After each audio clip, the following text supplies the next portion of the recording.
Is building a personal brand an awful idea for coaches? In 2026, every coach and consultant online will tell you the same thing. You need a personal brand, you need to post more, and you need to show up every day if you want your pipeline to be filled with qualified leads. And look, I get it. I've been in this space for 5 years and I've worked with coaches doing anywhere from 5K to 100K a month, and I've seen what happens when someone goes all in on building their personal brand. Most of them end up busier than ever and no closer to the business they actually wanted. Last month, my business generated $112,000 in revenue, and I can tell you right now that it didn't happen because I was obsessing over my follower count. So in this video, I want to be honest with you about something that the personal brand space doesn't really talk about, because the answer to whether you should build one isn't just yes or no. It's more complicated than that, and getting it wrong is quietly killing a lot of coaching businesses right now. Here's what nobody tells you when you start building your personal brand as a coach. The advice you're following was built for creators and not for you. When you see people like Mr. Beast, Casey Neistat, or any of these big YouTubers talk about growing a personal brand, their goal is attention. Their goal is to get as many views and as many subscribers as possible, because attention is their business model. The more eyeballs they get, the more money they make. But you're not in the attention business, you're in the trust business. And that's the key difference that you need to understand. We're in 2026 and the algorithm has completely changed. Actually, I think the whole economy shifted. We went from an attention economy where people like Andrew Tate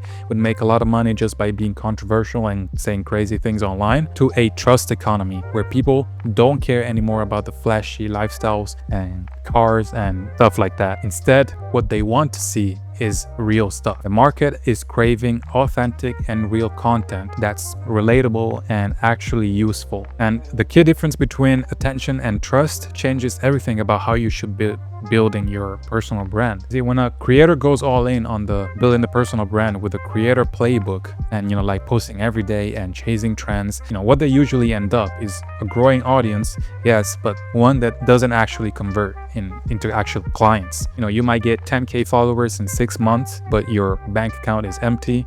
And you can't figure out why, because you think, well, my audience is growing. Why isn't my revenue growing as well? And I'll tell you why. Problem isn't your content. The problem is that you're measuring the wrong thing. And it happens a lot more than you think. I see coaches following the whole Hormozy playbook, like posting 150 million pieces of content a week, but the revenue is still not where they want it to be. And there's also another problem that comes from this. Let's say you post more content and it converts and you get the clients. Now you have more clients, which in theory is a good thing, but it's not a good thing if you don't have the right infrastructure to support it. And more clients mean that you have less time. So you try to do client delivery and content at the same time, and you inevitably burn out. So you decide to focus only on clients, neglecting the content a little bit. And the result is that since you're posting less, you're back to square one, because your pipeline dries up and you need to post more content. And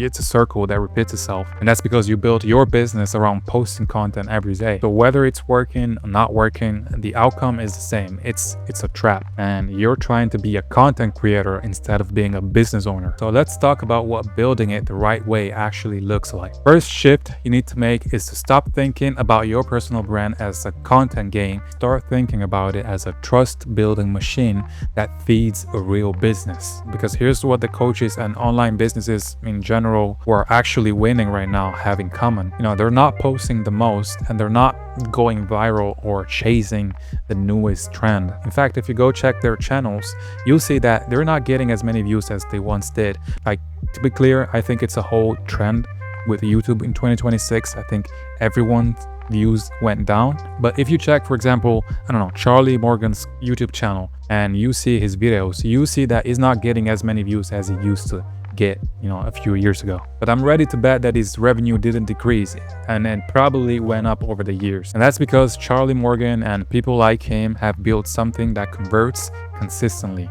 Every piece of content they put out is designed to do one thing, which is to move the right person closer to the buying decision. And they're making content that's more targeted to their ICP.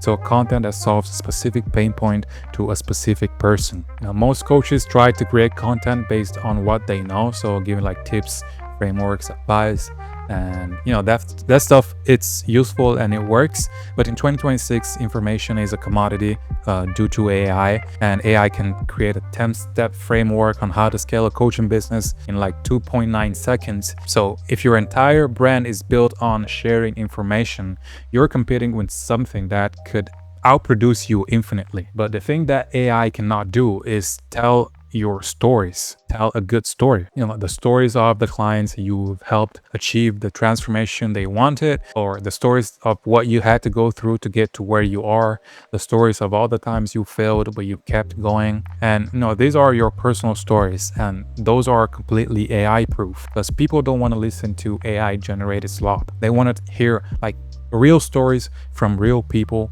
they can relate to. So the coaches that are getting it right are not asking themselves, what tip can I share today? But they're asking themselves, what have I lived through that my ideal client needs to hear? And that's when your content actually gets more specific and more relatable, and it starts attracting the right and exact kind of person who is ready to invest and buy your product or service. But content alone is not enough. That is the part that a lot of coaches, info owners miss.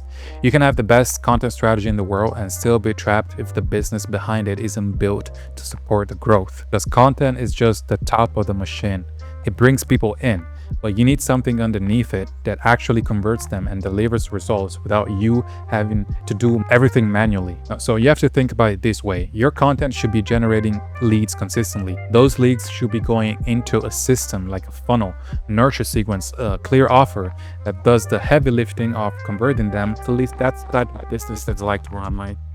If you love working 16 hours a day and talking to clients all day, that's your decision. If you want to be like Hormozy and live to work instead of working to live, go ahead and do it, have fun. But I started my business for freedom, and I wanted more time for myself. I didn't want to be a slave to anyone, and I wanted to enjoy my life and do the things that I actually love and I'm passionate about. So I built systems to help me do that. And these are the same systems that my clients implement so they can start owning the business instead of being owned by it, so that they can gain back their freedom and enjoy their lives. Obviously you have to work hard to scale a business. There's no doubt about that.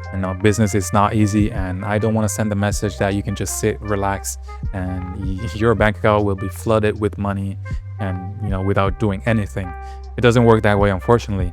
The final goal should be, at least from my perspective, to detach yourself from the business so that you can only work a few hours a day and dedicate the rest of your time doing things that you actually love, or spending time with your family, your loved ones, and doing other things, whatever they are. And to do this, you need three things. You need content that builds trust, system that converts, and an offer that scales. And when you have these three things, your personal brand stops being a trap and starts being an actual asset. And that's the difference between a coach who's posting every day and burning out, and a coach who's posting with purpose and growing a real business. I think this is the biggest opportunity of 2026. You see these micro niche channels everywhere, and if you look at the biggest creators, they're all doing the same thing. They're all starting like a smaller channel where the goal is not to get views, but to attract their ICP, to attract leads. People like, I've seen Iman Gadji do it. I've seen Alex Eubank do it. I think Charlie Morgan is doing it.